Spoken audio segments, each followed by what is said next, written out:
اگر تم اس طرح کے حرام کام میں لگو گے اللہ کا عذاب آئے گا۔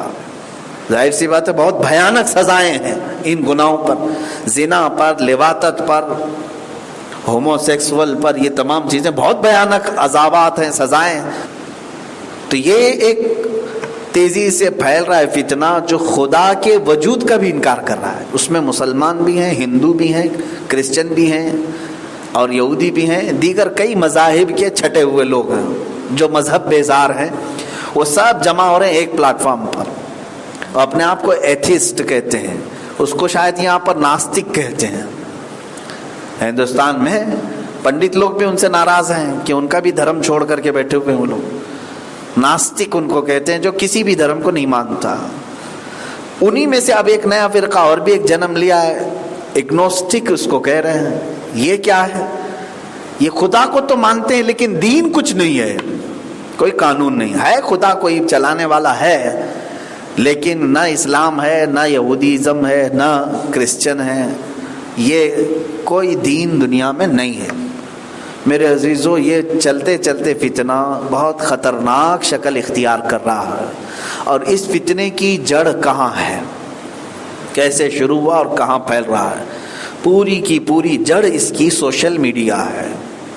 سوشل میڈیا پہ سب سے زیادہ کثرت سے اس کو پھیلایا جا رہا ہے، باضابطہ ان کے گروپس ہیں۔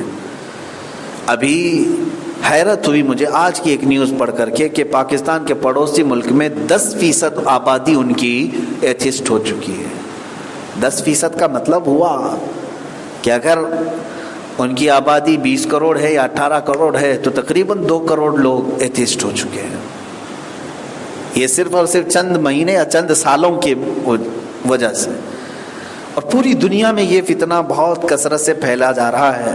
یورپ میں پہلے سے تھا، UK میں، امریکہ میں کئی لوگ ایسے ہیں جو خدا کے وجود کا انکار کرتے ہیں۔ ایک بات میں آپ کو بتاؤں، دنیا میں تقریباً جتنے مذاہب پائے جاتے ہیں سب کے ہاں خدا کا تصور ہے، الگ الگ انداز میں۔ ہم اللہ کو جس طرح سے مانتے ہیں ایسے ہی یہودیوں کے ہاں بھی خدا کا تصور ہے، اللہ ہے، اللہ تعالیٰ کو پر وہ ایمان رکھتے ہیں، یقین رکھتے ہیں، لیکن اس کی صفات میں چینجنگ کرتے ہیں۔ ظاہر سی بات ہے جیسے خدا کو ماننے کا حق ہے ویسے نہیں مانتے، لیکن مانتے ہیں ہے خدا ہے۔ عیسائی بھی خدا کو مانتے ہیں، خدا ہے، پاورفل ہے، طاقتور ہے، اس نے نبی بھی بھیجے، کتاب بھی بھیجے۔ عیسائیوں کے مذہب میں بھی خدا کا تصور ہے، لیکن اس خدا کے ساتھ وہ شریک ٹھہرا لیتے ہیں کہ خدا کا ایک بیٹا بھی ہے، بیوی بھی ہے۔ تو یہ کانسیپٹ اسلام کا نہیں ہے، لیکن خدا کا تصور ان کے ہاں بھی ہے۔ ہندوؤں کے ہاں بھی ہے خدا کا تصور، ہندو دین میں، یا ہندو کوئی مذہب نہیں مانتے، اس کو سناتن کہتے ہیں، سناتن دھرم جو پہلے سے ان کا موجود رہا ہے۔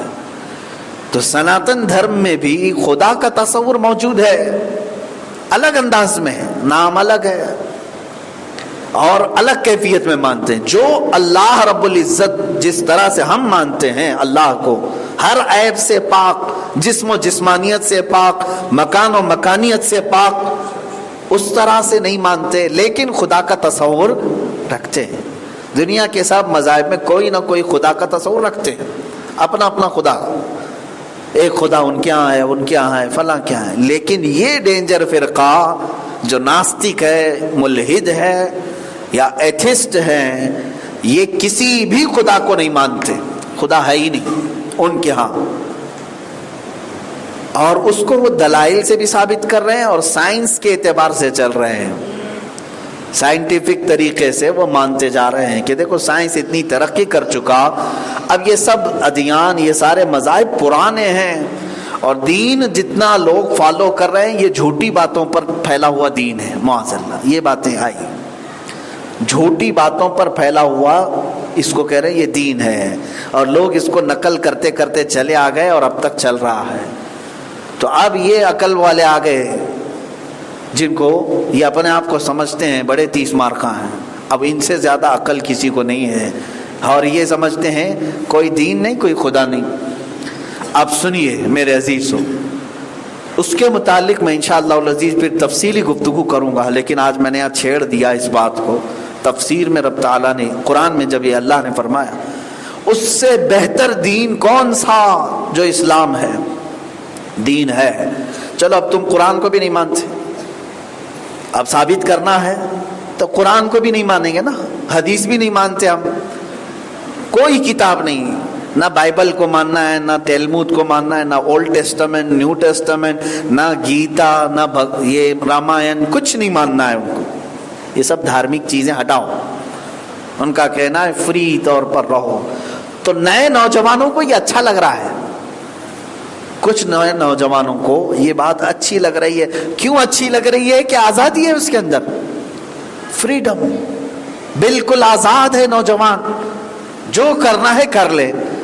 ظاہر سی بات ہے اب جیسے کوئی آپ کے درمیان نوجوان غلط کام کر رہا ہے، مثال کے طور پر کسی لڑکی کو اٹھا لے گیا، تو آپ سب بڑے لوگ مل کر کے اس کو روکتے ہیں اور اس کو ڈراتے ہیں. کس بات سے ڈراتے ہیں؟ یہ گناہ ہے، اور گناہ کا تعلق مذہب سے ہے.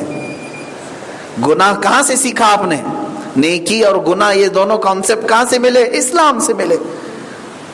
دھارمک باتیں ہیں، اسی سے ڈراتے ہیں. اللہ سے ڈرو، قیامت سے ڈرو، قیامت کا تصور دین میں ہے.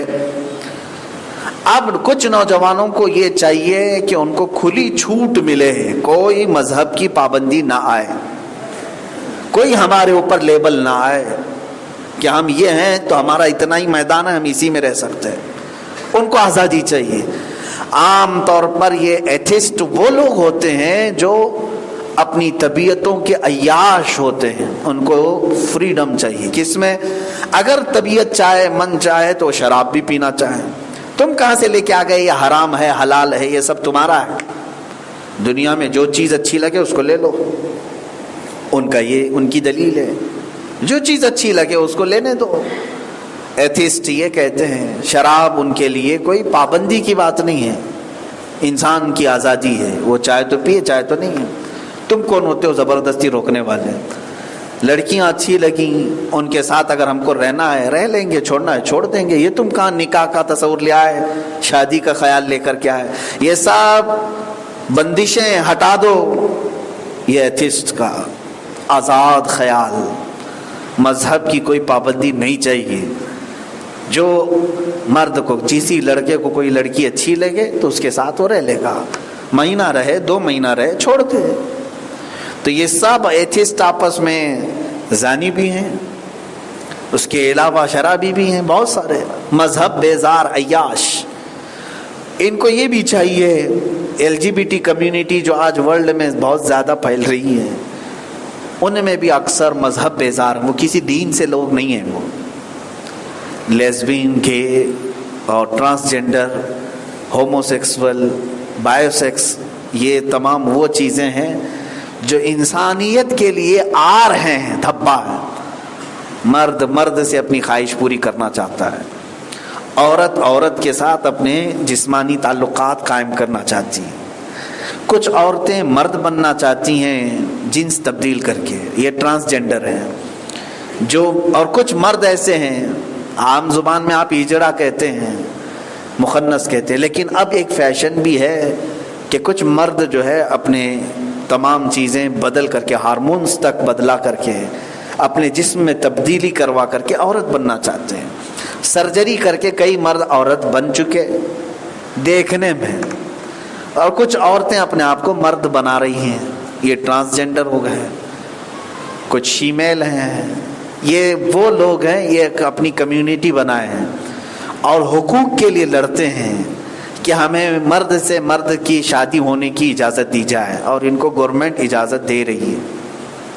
کئی کنٹریز ان کو قانونی تحفظ فراہم کیے. یہ سب جا کر کے کہاں ملتا ہے جانتے ہیں آپ؟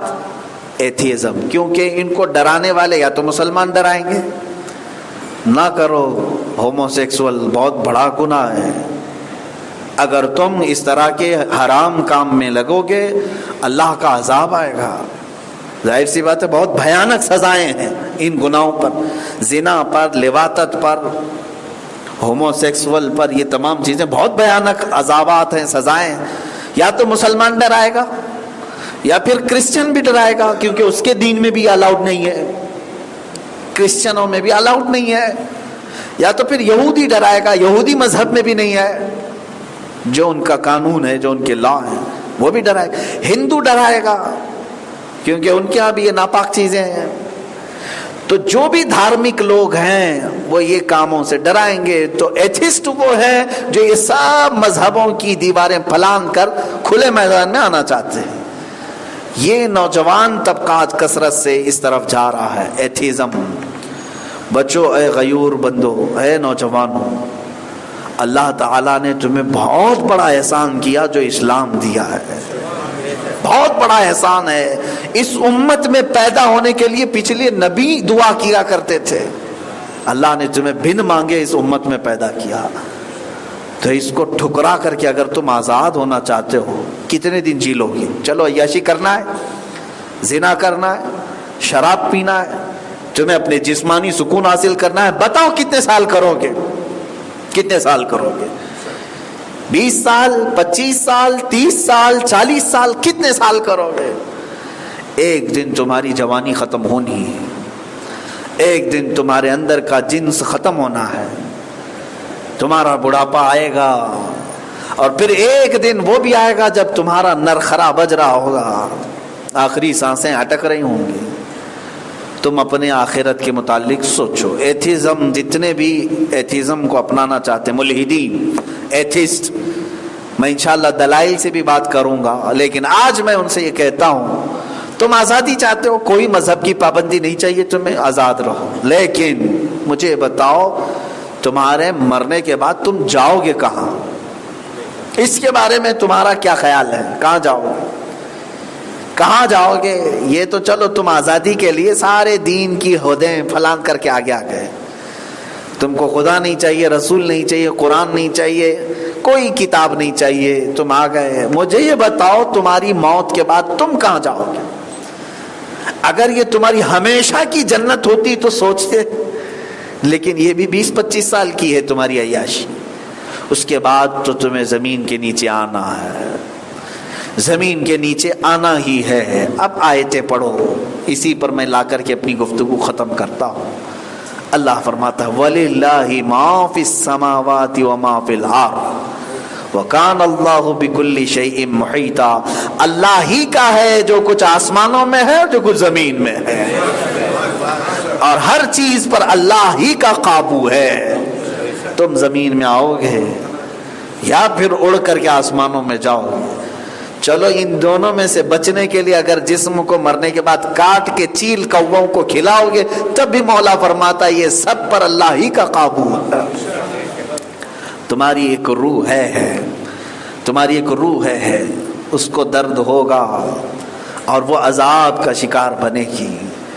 اس لیے اے نوجوانوں، بھولے بھٹکے اس طرح سوشل میڈیا پر ایمان نہ لاؤ. بہت کثرت سے آج سوشل میڈیا پر رہنے والوں پر یہ خطرہ منڈلا رہا ہے، یہ خطرہ منڈلا رہا ہے. 10% آبادی معمولی بات نہیں ہے. وہ پاکستان میں ہوگی، اس کی وجہ بھی میں جانتا ہوں، اس لیے کہ وہاں کے مسلمان آج اتنے عیاش ہو گئے کہ وہ ہر چیز میں مغرب زدہ ہیں. ماڈرنزم، بہت تو ایسے ہیں ان کو اردو بولنے نہیں آتی، انگلش میں جھاڑتے رہتے ہیں. اپنے بچوں کو بھی انہوں نے قرآن سے قریب نہیں رکھا، دین سے قریب نہیں رکھا. وہ یہ سوچتے نہیں تھوڑا سا اچھے پوش ماحول میں رکھیں. یہی پوش ماحول انہیں ملحد بناتا ہے، ایتھیزم کی طرف لے جاتا ہے. اس لیے اے مسلمانوں، میں کبھی کبھار وہ اقبال کا شعر یاد کرتا ہوں تو اچھا لگتا ہے. وہ اندھیرا ہی بھلا تھا کہ قدم راہ پہ تھے، وہ اندھیرا ہی بھلا تھا کہ قدم راہ پہ تھے، روشنی لائی ہے منزل سے بہت دور ہمیں. کیا ہی بہتر کہا تھا. اندھیرا تھا پہلے لیکن راستے پر قدم تھے، ڈرتا تھا بندہ. یہ روشنی کے نام پر اس قدر پھیل گئے کہ راستے سے ہی ہٹ گئے. Social media, print media, electronic media, science کی ترقی، یہ سب روشنیاں بندوں کو ہٹا رہی ہیں ان کے اپنے راستوں سے. اسی لیے تمہاری کامیابی کس میں ہے؟ تمہاری کامیابی 1400 سال پیچھے جانے میں ہی ہے، جہاں سے تمہیں رسول اللہ کے قدم نظر آئے. ان قدموں کے علاوہ ہماری کوئی زندگی نہیں. اسی لیے میں مسلمانوں سے اب گزارش کروں گا، جو بگڑ چکے اللہ انہیں ہدایت دے، لیکن جو تمہاری گود میں ہیں آج بچے اور جو تمہاری پرورش میں ہیں آج نوجوان، اے مسلمانوں تربیت ان کی آج سے شروع کرو. ان کو محبت مصطفیٰ، محبت قرآن، محبت خدا پڑھانا نہیں بلکہ پلانا شروع کر دو، بچوں کو پلانا شروع کر دو، اور ان سے زیادہ ان کے ذہن و دماغ میں قرآن کی عظمت بٹھاؤ، قرآن کی عظمت بٹھاؤ، حضور کا نام لیتے ہی ادب سکھاؤ، اتنا ادب سکھاؤ کہ بچہ موت تک جنگل میں بھی رہے اپنے نبی کو چھوڑ کر نہ رہے، اللہ اور قرآن کو چھوڑ کر کے نہ رہے۔ ایک مرتبہ اب یہاں تمہاری ضرورت آ گئی تربیت کی، اپنے بچوں کا خیال رکھو کہ اگر یہ ملحدین کے ہتھے چڑھ گئے تو ہر نوجوان بچے کی کچھ نہ کچھ خواہشات ہوتی، جیسے بالغ ہوتا ہے بچہ اسے نئی نئی خواہشات ہوتی، تو ہر نوجوان آزادی چاہتا ہے، اپنے ماں باپ سے بھی نکلنا چاہتا ہے، وہ مذہب سے بھی نکلنا چاہتا ہے، کیونکہ اس کو پابندیاں اچھی نہیں لگتی۔ دیکھنا 10ویں ہونے کے بعد کالج کی زندگی اور 10ویں کی بہت فرق ہوتا ہے نا، بہت فرق ہو جاتا ہے، اور اس کی وجہ یہی ہے کہ یہاں سن بلوغ کو پہنچا ہے، 16 سال کا ہو گیا، جوانی ابھر رہی ہے، اب اسے نئی نئی چیزیں کوئی بنا روک ٹوک کے چاہیے، ماں باپ نہ روکیں، بڑا بھائی نہ روکے، بہن نہ کوسے، دادی کچھ نہ بولے، دادا کچھ نہ بولے، یہ نوجوان کی خواہش ہوتی ہے، وہ ان سے چڑنے لگتا ہے، کیوں؟ یہ میری خوشیوں کے لیے رکاوٹ بنتے ہیں، میں کچھ بھی کرنے جاتا ہوں یہ روک دیتے ہیں۔ یہاں سے ایک شیطانی فطرت شروع ہوتی ہے، اور پھر اگر گھر والوں سے ٹینشن میں آ گیا تو مولانا لوگوں سے اسی لیے بھاگتا ہے کہ جاؤں گا تو یہ روکیں گے، جاؤں گا تو مجھے روکیں گے، نشہ نہیں کرنا، شراب نہیں پکڑنا، جوا نہیں کھیلنا، لڑکیوں کے ساتھ فلاں نہیں کرنا، مولانا تو روکیں گے، تو یہاں سے بھی بھاگتا ہے، دین سے بھی بھاگا، ماں باپ سے بھی بھاگا، جہاں اس کی تربیت ہونے والی وہاں سے بھاگتا رہتا ہے۔ یہ 16 سال کی عمر ڈینجر ہو جاتی ہے، اسی لیے 16 سال تک انتظار کیوں کرتے ہو کہ میرا بچہ بھٹکے گا تو پکڑوں گا؟ 6 سال سے ہی شروع کرو کہ بھٹکنے ہی کیوں پائے، 6 سال سے ہی اس پودے پر اتنا پانی ڈالو حضور پاک کی محبت کا کہ 16 سال کے بعد پھر تم اللہ کے حوالے کرو، اللہ اس کی حفاظت فرمائے گا، اللہ کے حوالے کر دو۔ یوں عرض کرو کہ مولا میں نے 10 سال اس کی نگرانی کی، اب یہ جوان ہو چکا، اب تو اس کی نگرانی فرما۔ یہی کام بابا فرید الدین گنج شکر کی ماں نے کیا تھا۔ جب حضرت بابا فرید 4 سال کے تھے تو ماں نماز اپنے ساتھ پڑھاتی تھی، مصلی بچھا کر کہتی تھی بیٹا نماز میرے ساتھ پڑھ۔ چھوٹا سا بچہ بار بار پوچھتا اماں نماز پڑھوں کیا ملے گا؟ کہتی تھی شکر ملے گی، شکر ملے گی، اور ایک شکر کی چھوٹی سی پڑیا مصلی کے نیچے دبا دیتی تھی، بچہ نماز پڑھ کر کے مصلی اٹھائے شکر کی پڑیا مل جائے، بچہ خوش ہوتا تھا۔ ماں کی تربیت کا ایک انداز دیکھیں، رب سے قریب کرنے کے لیے۔